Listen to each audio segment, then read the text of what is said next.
Good morning, YouTube, and welcome to Weigh-In Wednesday. I'm Erin, and I am 6 weeks pre-op from having my VSG, or vertical sleeve gastrectomy, in Piedras Negras, Mexico, with Dr. Alvarez with endobariatric.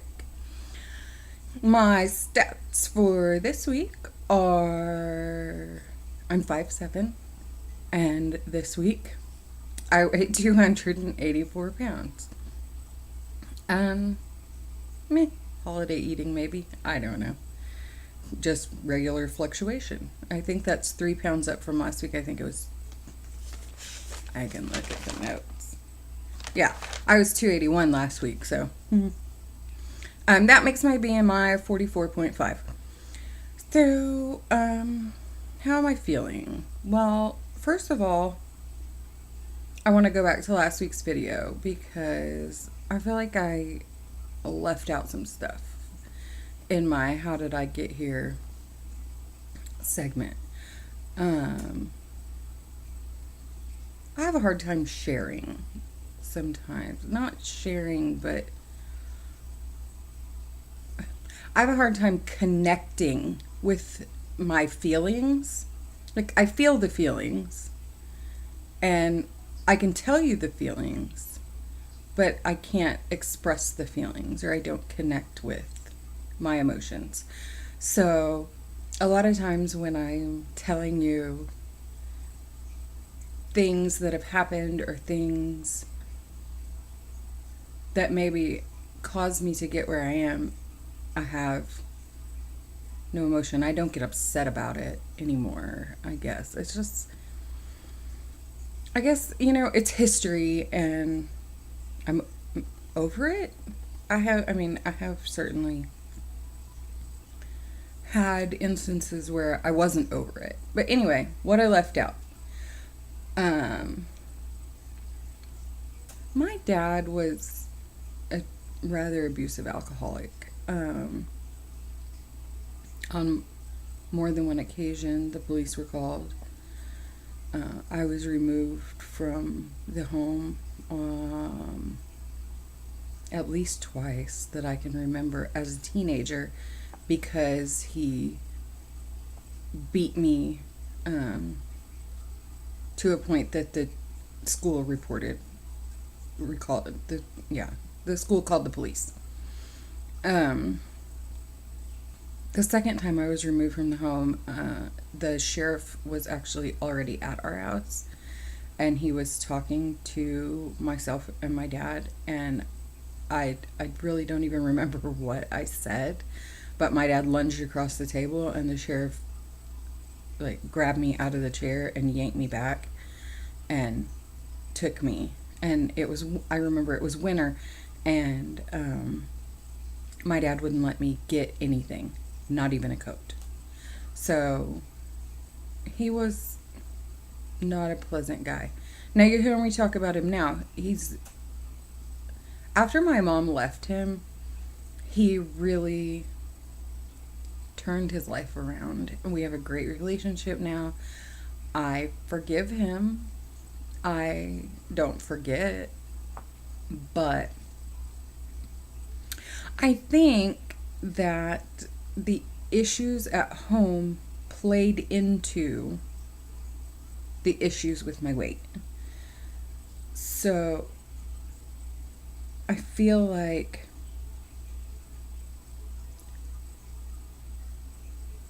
the abuse made me feel out of control, but I could control food. So I ate my feelings or ate my fear. I'm not sure.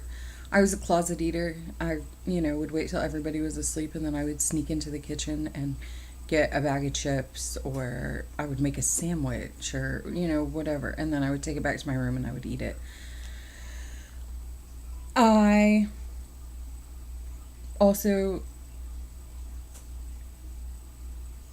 I don't know, the abuse from my dad led to other issues with men and promiscuity and I had a very hard time saying no. Like, even if I wasn't interested or I didn't know how to say no.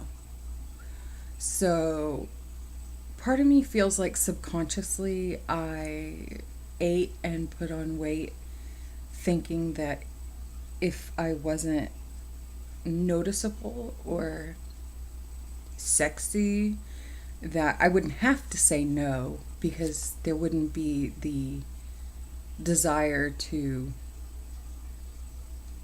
be with me in the first place. That didn't work, by the way. I never have ever had any problem in the man department or the woman department. So, that didn't work. Anyway, I felt like I left those things out. Those are really big parts of my history. So, I wanted to share that. Moving on. Let's talk about social anxiety. I have a lot of social anxiety. Like, I agonize. And it's not like I'm super outgoing once I'm out. I can talk to anybody. It's not that kind of social anxiety. It's 100% related to my body and how I feel about myself. So, if we're going somewhere, I'm thinking about what to wear. Where are we going? And who's going to be there? And what can I wear? What will I feel comfortable in? Or how will other people look at me? Just, it's almost like an agonizing process to get dressed every day. If I'm in my hometown and it's something here, I have less anxiety about it. If it's going out to another town or I'm going to be in the public, then it's different. I don't like to be looked at, but I want people to think that I look nice. So it's a weird thing. I am hyper aware of all of my flaws, as I think most people are. How you see me is nowhere near the same as how I see me. So I'm going to do a little example. So excuse the camera moving while I turn it around so I can give you a body shot, which I haven't done yet. Ooh. Okay. Excuse my mess.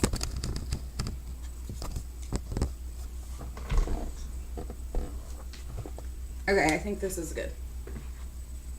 Okay. So, I'm not sure what you see, but what I see, we went to a 4th of July party, and this is what I wore. So, what I see is my face is fat. Like, my cheeks are really fat. And I'm very squishy. Let me get closer. I see this double chin. If I'm sitting, I get all scrunchy and look really old and wrinkly to myself. I'm very subconscious about how much arm I show. I hate my arms. They're very big to me. They look huge and I don't like them, and they're jiggly. Even if I flex, I still have all of this fat. Actually, I guess it's, can you see?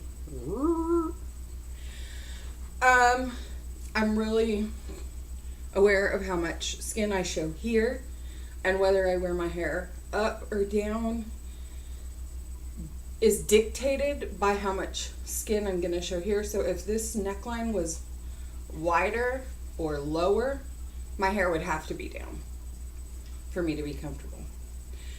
Um, I can see the shadow of my belly here, and you can't see but I have like upper belly and lower belly. And as I walk around these shorts, which I never wear shorts in public, I don't know what possessed me the other day. I think it's because I know, like, this is the last summer I'm going to be fat. Maybe I'll wear shorts more. But they work their way down under my belly, so I'm constantly afraid, like, that's going to happen. Ew. I'm very aware of back fat. Like, that it shows, that you can see it. I'm always worried about that. I don't ever want my stomach skin to show. If I like my shirts like to ride up to the small part of my waist, and so this will show a lot. And I don't like that. I don't want that to show, so I'm always pulling.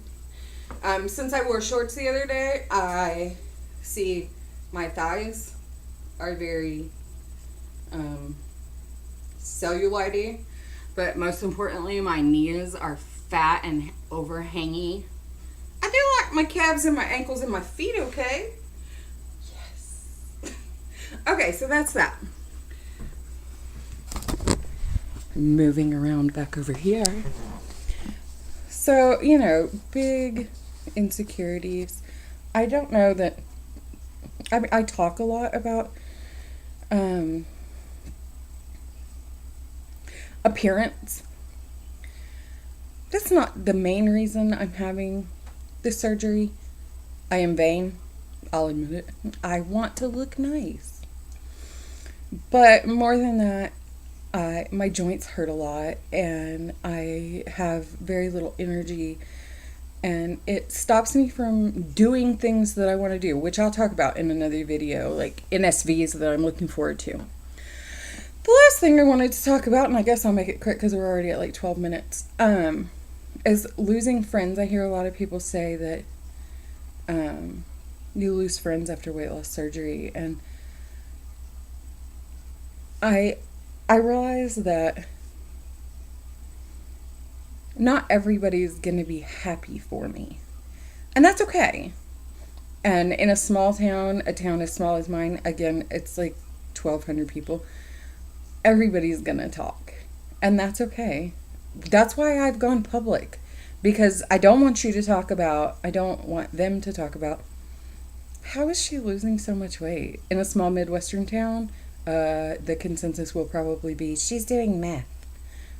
No, I'm not on drugs, thanks. So, everybody's gonna talk, and whatever, I mean, talk about me. But I want you to know really why. Am I gonna lose friends? I don't know. I have not always been obese or morbidly obese, I guess. My BMI is 44.5, so I think that puts me in the morbidly obese range. It definitely does, yeah. So most of my friends have been my friends since junior high. I think that they'll love me regardless. I really don't think I'm gonna have really much of a problem. But I could be wrong. Tell me what you think. Have you lost friends? Do you fear that you'll lose friends if you're pre-op? I don't know. I'll make new friends. Speaking of friends, thank you to all my new subscribers. I'm up to like 27 or something. That's crazy to me. I can't even imagine ever getting like in the thousands like some of you. But I'm so happy with just 27. So, sorry, lots of ums. I'll stop doing that. Okay, we're almost at 15 minutes. So I will see you next week. Everybody have a great week. And shout out to VSG Brad. You had your surgery yesterday. Yay! Okay.